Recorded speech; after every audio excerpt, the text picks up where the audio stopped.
said, what's your business plan? Oh yeah, I was going to ask you, did you make a business Well, plan? here's the business plan. This was the business plan. Remember that? They said, what's your business plan? Here's the business plan. We're going to find a space. We're going to buy books. We're going to put the books in the space. We're going to sell the books. That's the plan. So what are you talking about? Yeah, you're crazy. They said, but what's the? I said, well, that's the plan. That's it. If we can pay our rent, you can't. We found this place. This was absolutely empty. There was nothing here. It was gutted. Gutted. Completely. Wow. And we found there was a sign out front on Sunset Boulevard that said for lease. And we met with the realtor and we thought it was a sunset fronted property. And he said, no, it's back here. We said, oh, no, we're not really interested. He said, well, have a look at it. And we looked at each other and thought, well, what good is it if it's not on the strip? And then we came down this little magical passageway here. Yeah. And we saw this empty space. We thought, you know what? This might work. This could work. This is really cool. So we took this place, and what was really a negative, being off the street, it did, because when we began dealing with really high-profile celebrities, where the paparazzi would be inclined to follow them, here they could park in the back, they could come in through here and come right in here, and it's not on the street. It turned into an absolute positive. There was a period of my life going through divorce and not seeing my kids as much that I really, in many ways, kind of fell asleep, like kind of like what they say about Paul Atreides and Dune. First of all, I think that one of the secrets to all of this is staying right here, right now. See, I also went through a divorce many, many years ago, and it was very disconcerting, and I remember, quite frankly, the last image that my wife ever had of me was lying dead drunk in an alcoholic stupor between the luggage at JFK. Right? And I remember the way she looked down, the look in her eyes of that abject disgust just looking at me, And I'll never forget that. Well, that taught me a lesson, and so years later, if I would think to myself, oh God, no matter what I was thinking, I'd think back to that. I thought, this is a pitfall. I can't think about the past, and I don't know what the future is. And what I'm trying to say to you is what I live by, which is staying right here, right now. For many years of my life, I had two phrases, and they're evil phrases. They're self-defeating phrases. One of them is, if only. Well, if only is I'm living back in the past. Nothing can change if only. And the other one is what if? What if I'm living way in the future? Or what if? It hasn't happened yet. I think it was Winston Churchill who said 90% of the things he worried about all his life never happened. So if I stay right here, right now, focused on right here, right now, I can move from this point forward. I'm not looking back, and I'm not wondering what'll happen. I'm not living in fear. Fear is, F-E-A-R is false emotion appearing real. Right? Feelings aren't facts. So I have to say, okay, I want to make money right now. What do I do? What do I have going for me? Do I have this? Do I have talent? Do I have no money? Let's say I have no money. I have an idea. Well, how do I capitalize on that idea? I'm a big believer in lists. So I'll do a pro and con thing. I'll put pros here. What about this idea? And then I'll put pros, then I'll put cons. And I'll worry about it from that point on.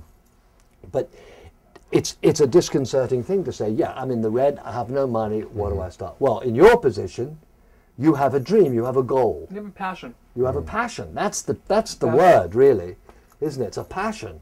You have a passion. So how do you act on your passion? With your ideas. And your ideas generate the passion. Comes out of your ideas. So then you have to manage to communicate that passion to someone else or somebody. Right. And somehow sell somebody on that to get the financing. Now, when you talk about being in the here and now, which I can see how that liberates you right off. It's very liberating. How do you do that? I mean, do you do it consistently yourself? Yeah, I do it consistently. I mean, this is where I am today. I haven't got yesterday anymore. Yeah. That's gone, And I don't know, maybe I'll have a cardiac arrest on the way to my car. So I haven't got tomorrow. There's no promises here. I'm living right here, right now. Yeah. And all of us have heard all our lives, well, you have to act as though live each day as nobody does that. Nobody does that. Right. But whenever I can, consciously, I think, you know what, I'm not going to go this way again. I can't waste time. I can't waste time on regrets. I can't waste time on negativity. I've learned to be a very positive person. So negativity is terrible. You know, I don't suffer from depression. I'm never negative, you know. And I just pray. I mean, I believe, you see, I have faith. And so what I do is I actually literally pray to God that I will be able to accept with grace and with equanimity whatever he has in store for me. But in the interim, I get up in the morning, it's a new day, right? It's a tabula rasa, it's a blank slate.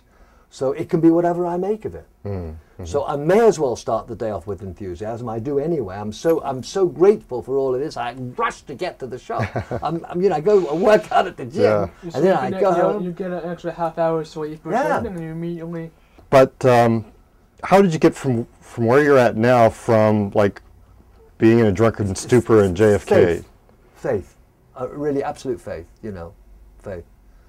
It is complete faith, and I was brought up as an observant Jew, and I love my Judaism, and the essence to me is 4 words: do the right thing, do the right thing. And that's the way we try to live our life, just do the right thing. It's the essence of Judaism, it's the essence of what I do with my life. I'm so grateful to God for giving me this, that I can't be immoral in any way. You know, we can't overcharge people, we wouldn't do it, because it's a slap in the face to God. So how do I got from there to here? I got there because my faith was increased, and I'll tell you how it was increased. I used to, this is a very conscious thing, I used to bargain with God. You know, I would, my prayers were egocentric. I'd say, well, look, God, you know, if you do this for me, you know, oh please, you know, let me have this, give me this movie, and I'll do this, I'll be a good boy, you know. And then I began to realize this is no way to pray. I mean, if I really believe, then I have to put that into practice. Then I have to say, I can't pray for me. I can't pray for me at all. I just have to say, let me do the right thing. Let me just do the right thing. Once I came to believe that life was what I made it, and that I had so much, every one of us has a lot for which we can be grateful, you know. Every one of us does. I mean, the fact is that we're mobile. You know, you have your eyesight, you have your God-given talent. You have talent. You know, we can speak, we can move. You know, we have people in our lives that are important to us. You know, so we have something for which to be grateful. Well, why waste the time? I mean, to me, it's a slap in the face. It's a spit in God's face to waste the time. You know, we have this here.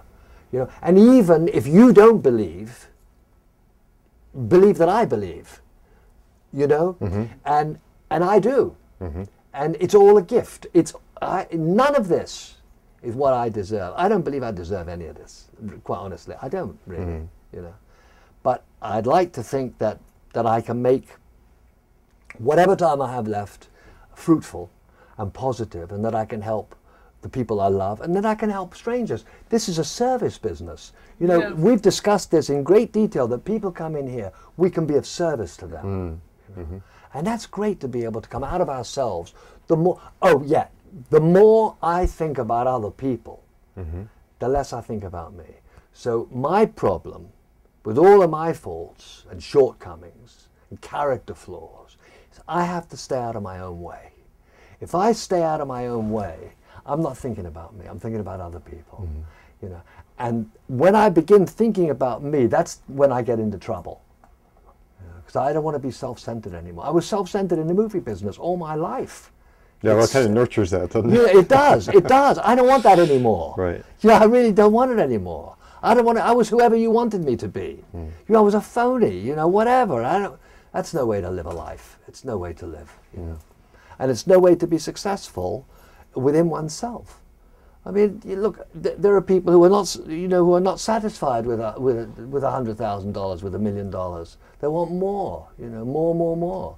That's the third word a baby. Do you know that's the third word a baby says? Mama, Dada, more. That tells you something about the human psyche. More.